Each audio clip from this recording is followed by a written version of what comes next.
Thanks for joining me, Rouvaun Smit, here on A Sure Thing. Friday morning ahead of a big racing weekend. Time for me to preview Sunday's race meeting at Hollywoodbets Scottsville. 8 races have been put together on the programme. The first gets underway at 12:30. 5 minutes before that, you need to be on with your Hollywoodbet punted challenge selections.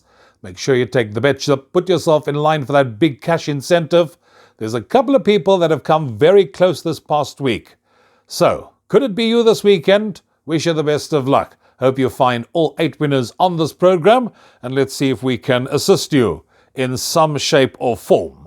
The first race on the card is a maiden juvenile plate, where 8 runners will contest this 900-metre event.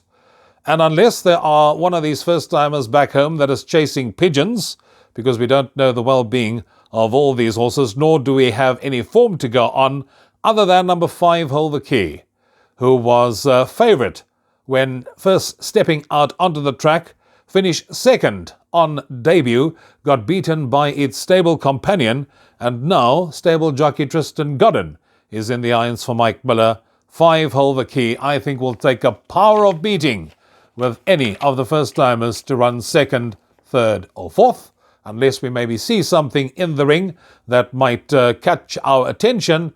To me, I'm going with number 5 in the opener. Race 2 is a maiden plate for 3-year-olds. 9 runners to contest this 1,200-metre event. And as I was going through the card, I thought to myself, there's a couple of first-timers here.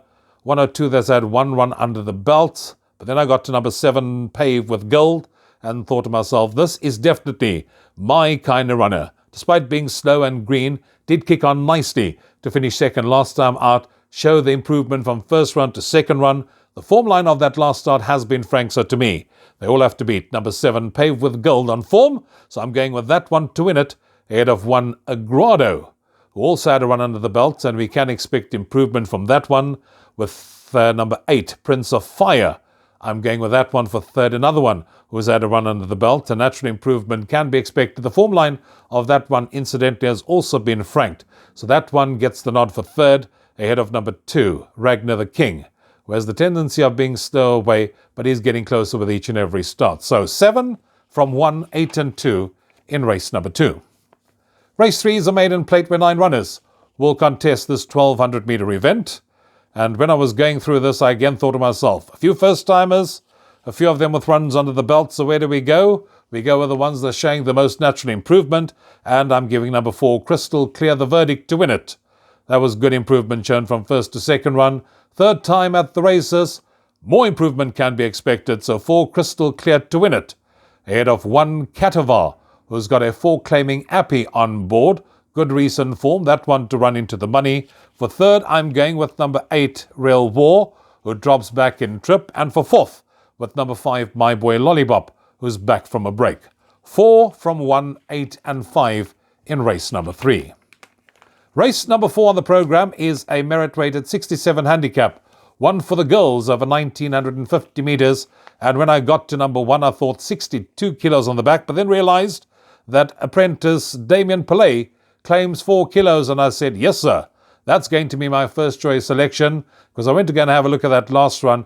That was a very nice win at Hollywoodbets Greyville last time out, and I think a repeat of that performance in similar company here could make it back-to-back wins. So I'm going to go with 1, She's a Bomber to win it, ahead of 4, Sasha's Dream. I think this one also can get into the shake-up if it just settles nicely in the early part of the race. For third, I'm going with 3, West Side Story. And for fourth, with number 5, Sacred Lily. So 1 from 4, 3 and 5 in race number 4.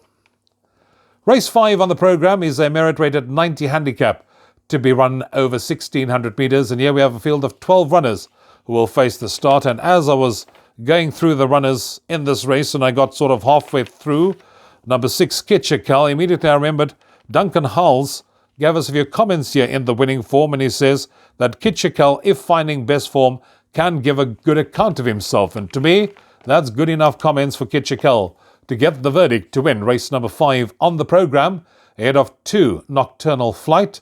That form line of the last start has been franked, and I do think that this one warrants respect in this lineup. I'm also going to throw in number 11, Master of Destiny.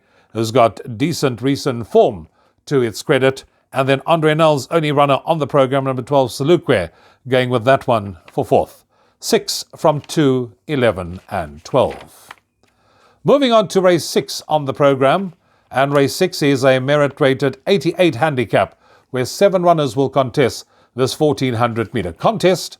And immediately when I got to number 2, I thought to myself, Mike de Kock's only run on the day. Let's go with that one. But as I went further down, I realized that number 4, Al Dente, is 2.5 kilos better off for the weights for a 0.6 length beating by number 2, Turconnell, from when they last met. So that's going to be my first choice selection. Number 4, Al Dente, to win it, ahead of number 6, Voltamard, who's had 2 very good runs under the belt, the last 2 runs, and that's after changing tactics by going handy. The 4th place horse in that last start has come out and won, so that all bodes well for Voltamard's chances. So that one I'm putting up for second. I'm going with Mike de Kock's runner, number 2, Turconnell, to run third.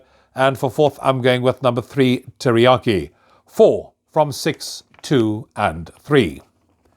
Then on to race 7 we go, the penultimate race on the card. It's a merit-rated 68 handicap, 9 runners to contest this 1200-meter event. I'm going for a horse that I've gone for before, and that's number 6, Aldrock. I'm going to give this horse one last chance. I think Gavin Larena is the right jockey for this horse. Solid recent form, loves this course and distance. That's my first choice to win race 7 on the card, ahead of number 1, Stevie V, who also enjoys similar company that it ran in last time, this time round. So that one should also get into the shake-up, despite having picked up a £3 penalty for that win. For third, I'm going with number 2, Iron Will. Also showed good improvement in its last start. And for fourth, with number 4, Another Day in Africa, who will be staying on to the business end of affairs. So 6, 1, 2 and 4, the numbers I'm going with in race number 7, which takes us on to the lucky last of the afternoon, race 8, a merit-rated 80 handicap, where 11 runners will contest this 1,000-meter contest.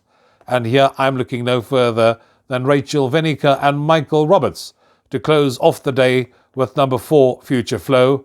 That was a very, very good last run after back-to-back wins. I think purely on the basis of that run, this horse must have an outstanding chance of winning the last race. So I'm going with 4, Future Flow, to win it, ahead of 8, Kalahari Roller, who's got solid form. 9, 21 Way, I'm going with for third, because the third horse in that last race has come out and franked that form line. So that bodes well for 9, 21 May's chances in this race. And for fourth, I'm going with number 2, Imar. 4, 8, 9 and 2 are the numbers I'm going with in the last. And that takes care of racing on Sunday at Hollywoodbets Scottsville. Trust you're going to enjoy a wonderful long weekend of racing. Find the winners, hit them, go and collect. See you next time. Cheers for now.